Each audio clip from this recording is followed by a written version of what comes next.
Good morning, good morning, good morning. Pardon me, I've got something in my throat. Stop it. It is Wednesday, the 4th of February, all day. There we go. You join myself and Bob Fleming here. You join myself, Michael and Ryan for the Morning Blast, your no holds bars morning podcast regarding markets and, well, anything we care to then just ramble about, really. As a reminder and a disclaimer, no editing goes involved into this, so apologies for swear. Actually, I'm not sorry for swear words, etc. But expect some expletives. Nothing we say is market, investment, trading advice, etc., etc. But yeah, hopefully we add a bit of value to your day, put a smile on your face, yada yada yada. Michael, how are you? Yes, indeed. Very good morning to you, Ryan. Good morning, everyone. Not too bad at all, mate. Not too bad. It was an interesting day for markets yesterday, which we'll dig into in a short while, but somewhat calmer this morning, mercifully. I love the way how you've jinxed that for anyone playing this back on the record in about an hour's time when no doubt the world has fallen out of bed. Again. But there you go. No, exactly right. But I tell you what, let's crack on and via our good friend Clive Lambert and Futures Techs. You're reading the right day. An update. I am reading the right day. He says double checking. Yeah, no, I am reading the right day. Good man. So market update and important levels to watch, courtesy of him. Equities, they continue to trade in a bit of a chop. S&P rallied nicely on Monday, but saw some red yesterday. Still not far from its all-time high at 7,043. DAX futures that got up to 25,190, where sellers responded shy of gap resistance at 25,322. The Eurostoxx 50 made a new all-time high with a 6,086 print, followed by weakness back to 59.53. FTSE futures made yet another new all-time high by a whole 3 ticks. Then saw some selling. Well, they all count, mate. They all count. Well, this is it. Saw some selling, but only some. Bid this morning, as are most markets. Bund futures set for a damper tone. So obviously, it's German government bonds. T-notes across the pond, sitting just above the recent low at 111.09. In FX space, seeing some dollar strength once again. Dollar yen through the gap resistance at 155.60 to reach 156.46 overnight.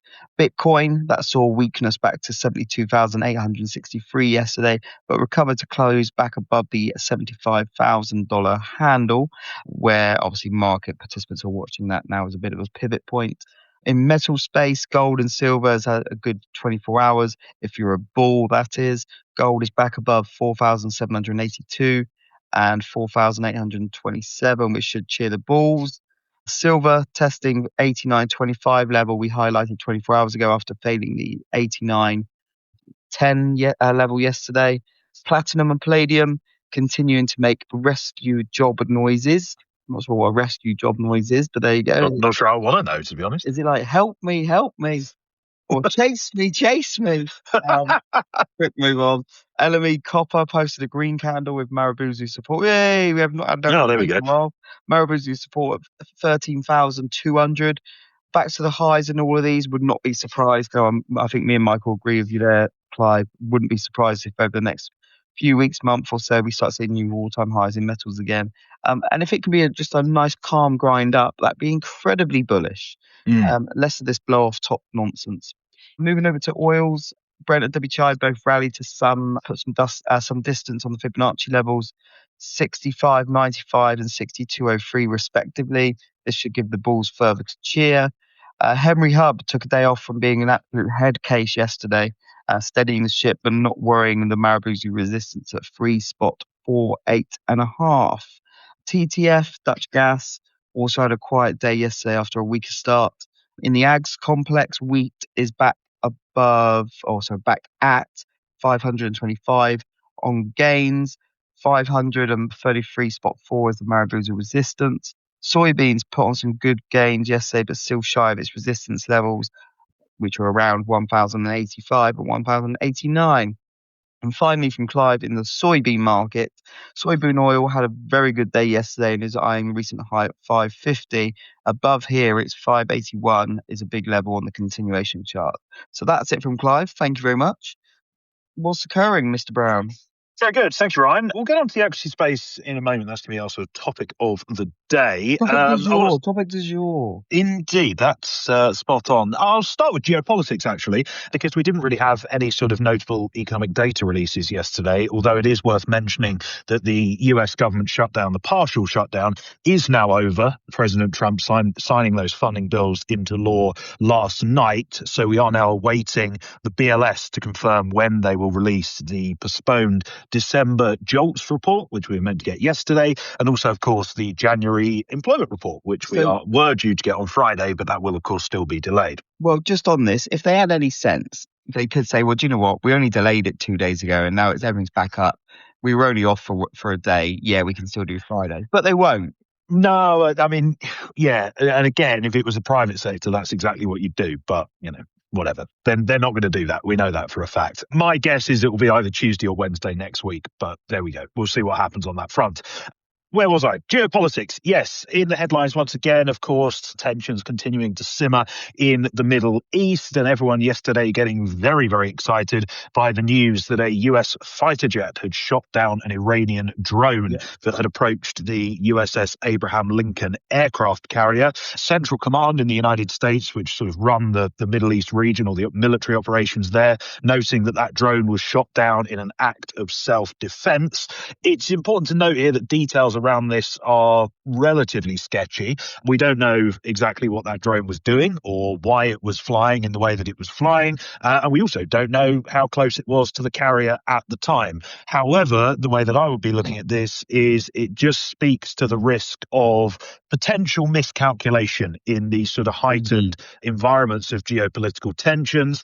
I guess the sort of calculus is a little bit different when it's a drone because obviously it's unmanned. But regardless, there is a risk that, an action from one side is interpreted differently by the other, and that then results in the whole situation escalating. So that is, of course, something to be aware of. I don't think we can reasonably say that the entirety of the rebound in the metals complex is down to geopolitical risk, but it again just reinforces this idea that fundamental bull case is still a very, very solid one. Yeah, participants sort of gradually focus back on that, although I think yesterday was more of a dead cat bounce than anything else. Yeah, I don't think metals rallied or anything like that, anything at all on geopolitics, if it's my 2 cents. I think, it's definitely something to watch, and obviously people got a bit jittery, but I don't think the metals space was really involved in that move. But that's just me. Yeah, I'm very against kind of just finding reasons to. Oh, so am I, as you well know, and as we're going to debunk in a moment. I beg your pardon. What? As we're going to debunk in a moment. Oh, okay. Yeah. What did you think I said? I'm not sure. Oh, right. It was far filthy to be fun. Oh, right. It's probably best not to ask. No, we also had confirmation, though, that despite that Iranian drone being shot down, the scheduled talks between the US and Iran on Friday are still due to take place. Although it is worth bearing in mind that Axios reporting yesterday that Iran are not only seeking to change the venue of those talks, they now want them to take place in Oman instead of Turkey, but they're also looking to potentially change the topics that are up for debate and want to remove Iran's ballistic missile program from those negotiations. So something to keep an eye on there as we move towards Friday, and also just a very early flag that we could have some gapping risk over the weekend on the back of that as well. In terms of other bits and bobs yesterday, it must be said that fundamental catalysts were somewhat lacking, to be completely honest with you. We did hear from a couple of Fed speakers, 2027 voter Barkin, noting that he is not seeing any sort of layoffs at scale, and he expects progress to be made on inflation as the year progresses. We also heard from Governor Myron, who noted, as always, that underlying inflation is not a problem, and he reiterated his view that the Fed need to cut rates by more than a percentage point this year. That is very, very familiar rhetoric, although sticking with Stephen Myron, he has now resigned his position as chair of the Council of Economic Advisors. You recall he was sort of loaned to the Fed from the CEA in September when he was put onto the board. In all of his confirmation hearings, he essentially promised that if he were to stay on the Fed after his term expired at the end of January, then he would resign that position at the CEA, and that is exactly what he has done. Although how much longer he actually stays at the Fed is somewhat debatable, given that Kevin Warsh is going to be nominated to take Myron's position. So that's, of course, just one to watch. We still don't actually have a date for any of Myron's confirmation hearings, which I think participants are going to pay very, very close attention to, given some of the comments he's made around the Fed in recent years. We have to say, Steve Myron, top bloke, absolutely top bloke, really, really good bloke. Nothing to do with the fact that he's an avid fan of PIQ, but topped. If you're listening, Steve-O, if you're listening, big love to you, man.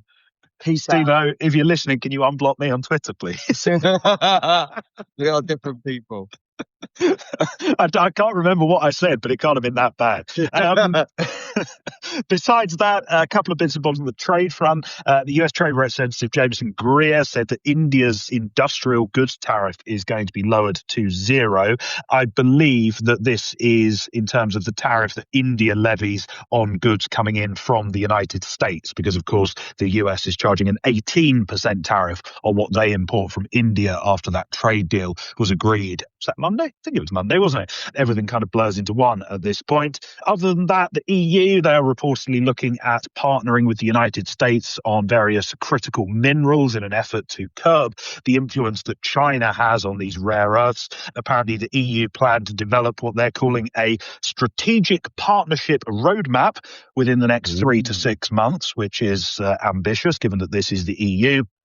And apparently the aim of this partnership is to find a way of sourcing critical minerals without having a huge reliance and dependence on those coming from China. So potentially one to watch there, because that story is certainly not going away anytime soon. And just lastly from me for the time being, NVIDIA, of course, they are still trying to sell these H200 chips to China, but they don't seem to be getting on very well with it. Not only have these chip sales been stalled as a result of a US security review, apparently Chinese customers are actually not placing any more orders for the chip, whether that's out of choice or whether because they've been told to, we don't know. But basically they want clarity on whether they're actually going to be able to receive the goods that they are ordering and what conditions could be attached to those orders before they actually place any orders. So, of course, NVIDIA assumes 0 sales to China in their guidance, so do bear that in mind. It's not going to have a huge impact, but it would unlock some upside in terms of their revenue, and they just don't seem to be able to do it at the moment. Yeah, it's a difficult one to kind of get your head around, because we know that chips are still being sold to China, but just via other countries. Yeah, it's a bit under the counter, isn't it? Yeah, exactly. And via middlemen are cleaning up as middlemen normally do. I do wonder that even if kind of the barriers to entry were taking off officially, what difference it would make. Would sales just be basically moving from, all these sales going to Singapore would end up just going, being split down the middle and then more to Beijing kind of thing. But an interesting one to watch. To be honest, regarding NVIDIA, I think more market participants are watching what Jensen's saying about OpenAI, because he really did tear them apart recently. But now these come back and about this 100 million or 100 billion investment. And it's so weird that we're now saying billions like millions. I know, it's ridiculous. It is completely crazy. This 100 billion investment that is basically now been completely shot apart. And Jensen's like, it was just, if everything went right, it was a letter of intent and that's it. Which, to be fair, he did say in his statement, the first statement after the first earnings report after this was announced, he specifically pulled this out and said, look, by the way, this 100 billion investment that everyone's been talking about, and OpenAI themselves are saying it's a game changer. This temper it a little bit, because it is all on letters of intent. He's now said that NVIDIA will probably be investing in the tens of billions, but still one to keep an eye on. And that leads us very nicely. Well, I was going to say, actually, sorry, just quickly, just two other things on that. Firstly, sorry. I agree in terms of, be interesting to see how NVIDIA's geographical sales breakdown changes even when these licenses are granted. I think I'd look at it more as a kind of signal more than anything stock specific, because it would, actually be an indication that relations are thawing between the US and China. The other thing I would say, you mentioned Jensen. Does anyone know why this fellow, who is the CEO of, the biggest publicly listed company in the world, why is he just giving random interviews to the press in the middle of the most crowded and traffic clogged up street in the world? What's that all about? I like it. I got to say, I like it. Yeah. Well, I quite like it as well. It's like he's been properly doorstepped, doesn't want to talk to anyone, and they've just gone, nope, you're having a chat. Well, mate, like if you're walking around like the fruit and veg market, you're going to get asked questions, aren't you? But you remember when he signed the Birds tits the other day? Well, not the other day, God, yeah, that was a couple of years ago, wasn't it? Yeah, like this is the CEO that I want to be. This is what I'm modelling my CEO-ship on. Obviously a lot less successful, unfortunately, so far. But we're still trying. If any PIQ investors are listening this morning. Anyway, if anyone wants to sign on their tits, then I said sign on. There you go. But anyway, right, moving swiftly. Otherwise, we'll be signing on. Way, I see what you did there. That was very. You know what? That was very good for me. Yeah. Well, no, you've come a long way in your puns and etc. and your and you drinking. I feel like people tell me that I've created a monster, but I've never been prouder of you. It may well be your biggest achievement. Yeah, there haven't been many, but anyway, enough. Well, in fact, quick shameless plug for Friday. If anyone wants to come and see the monster in action, the Argentine in the Croskeys in Leadenhall from Friday, I'll be there for about 2:00. Especially as non-farm payroll no longer there, so non-farm pints is just all pints. But anyway, today's topic du jour is basically making sure we're aware of like sectors, rotation, churn, and what it actually tells us. And the reason we're going to be talking about this is because headline versus reality yesterday, like S&P dropped 0.8%. Nasdaq fell 1.4%. Sounds bad on paper, but I know we hate the Dow, but the Dow was only down 0.3%. And the equal weighted S&P, which is the crucial one I think to watch, and small caps actually outperformed.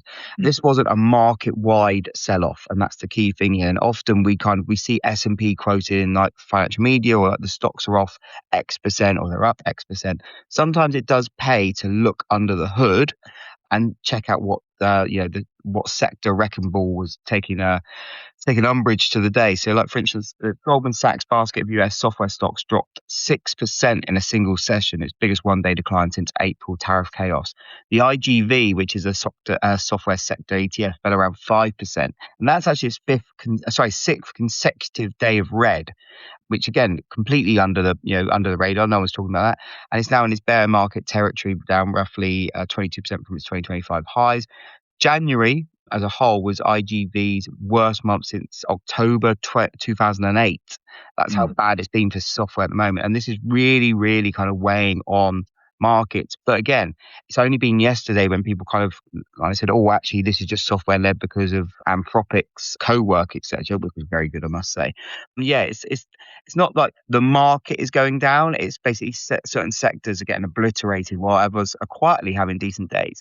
And one thing, before I pass over to Michael for a deeper dive on this, one thing to bear in mind is when this happens, if the rest of the stock market is doing okay or just plodding along, but it's one sector that's having a really shitty time, it's important to know about that, because the moment that sector takes a breather or indeed starts correcting, that's when you'll see an quote unquote unexplained move higher, say in equities.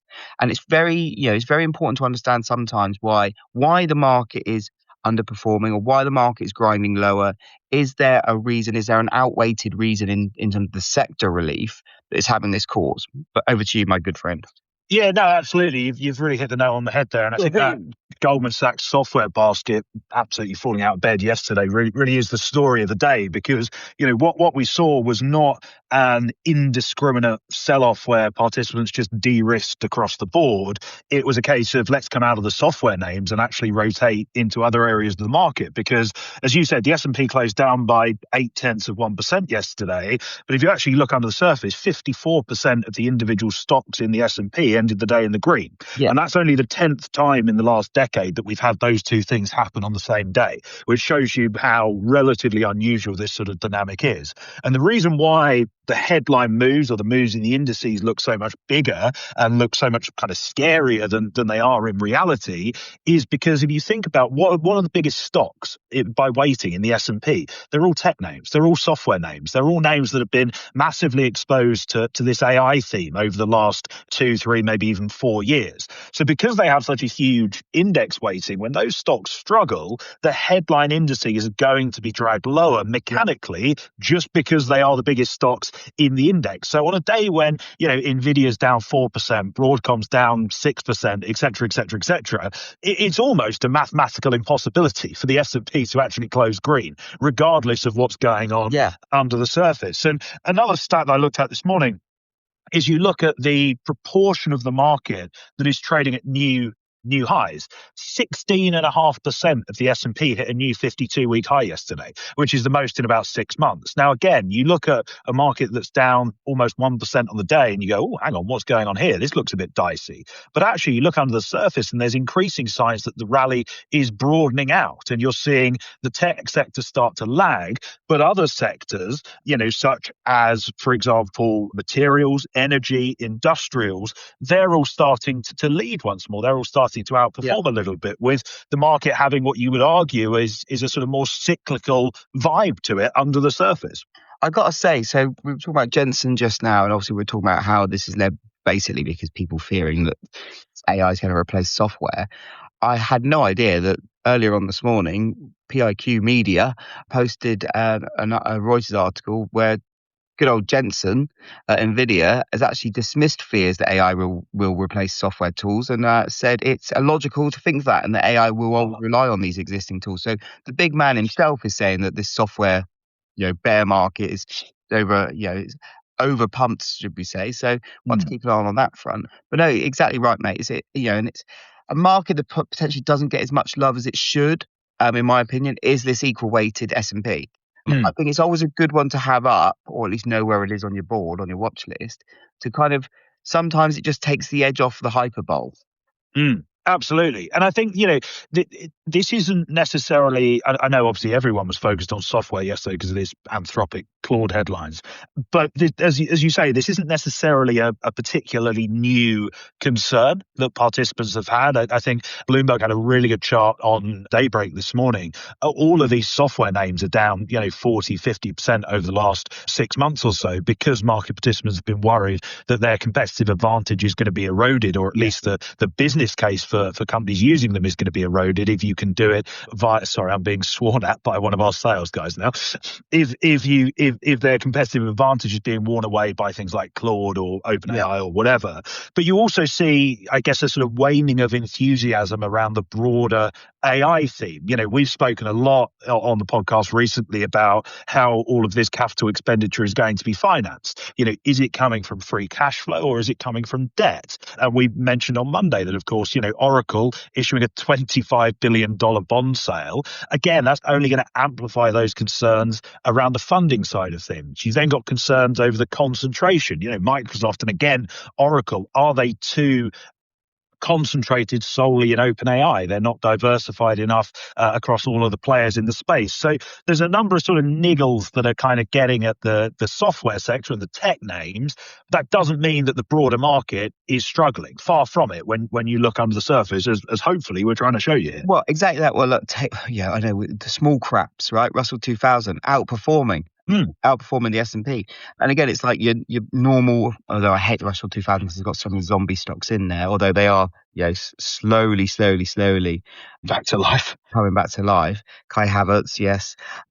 But yeah, no, it's definitely just one to keep an eye on. Again, it's just sometimes it pays to zoom out, it pays to look under the hood and work out exactly what's going on, because there's more to life than just the last traded print in the quote unquote stock market, which be that the NASDAQ or the S&P 500. But yeah, sometimes it pays to do a little bit of digging and work out exactly what is pulling the levers under the hood. But hopefully we've added a bit of value there and made you think a little bit. And again, we're not always right, we're often wrong, but as long as we get you thinking for yourself, that's all that matters, really. Yeah, absolutely. I guess there's, ultimately we're not going to give you any sort of investment advice, but there's, two things that can happen here, two trading ideas. One is you wager that the rotation is going to continue, and that's quite an easy play. Or you don't, and you think the tech sector is going to rebound, and you've got a nice dip in the NASDAQ and in all these software and AI ETFs to go and buy into. So, as you say, food for thought for sure. Exactly. And that's all we're looking to do here.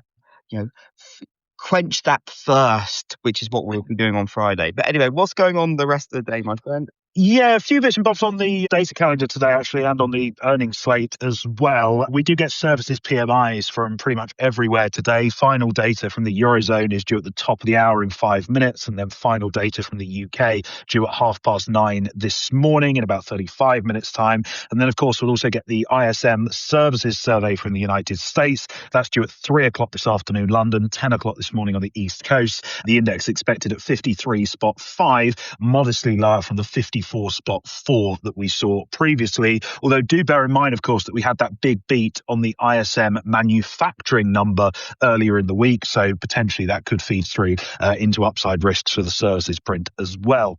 Besides that, at 10 o'clock this morning, we get the latest inflation figures from the Eurozone. Headline CPI is seen at 1.7% on a year-on-year basis in January, down from the 1.9 that we saw in December.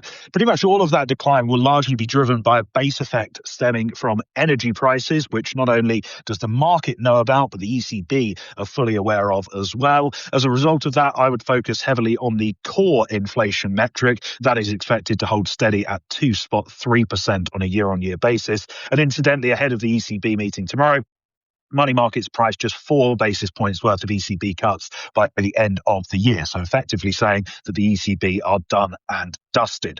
Besides that, we also get the latest ADP employment report out of the States today. That is due at 1:15. We won't go into whether that or the BLS figure is more reliable, but what I will say is that the ADP number is going to take on more importance than usual in the market's mind, given that we won't be getting the BLS jobs data on Friday. The figure is expected to show that 45,000 private sector jobs were added in January. That would be pretty much unchanged from the 41,000 that we saw in December. In terms of other things to focus on today, at 1:30, the Treasury in the United States will be giving us their quarterly refunding announcement. On Monday, they noted plans to borrow $574 billion worth of securities in the first quarter. Today, they will tell us how that is likely to be issued and split up across all maturities across the curve. And they may also issue guidance in terms of coupon sizes for the quarters beyond that. So that's certainly one to watch if you've got any exposure in the Treasury space. For equity market participants, as I alluded to, it is quite a busy day of corporate earnings. Before the open today, we hear from Uber and Eli Lilly. Eli Lilly is going to be one to watch because their main competitor in the weight loss drug space, Novo Nordisk, issued what can only be described as horrific sales guidance yesterday. Their shares are down by about 20% early on in the European session. So, of course, participants will be looking to see whether Eli Lilly are suffering from a similar fate or whether they are potentially diverging in a more favourable direction. And then after the market closed, we have a busy earnings slate, including the likes of ARM Holdings and Qualcomm. But the most notable report is, of course, going to come from Alphabet. EPS from Alphabet expected at 265 on revenues just over 111 billion.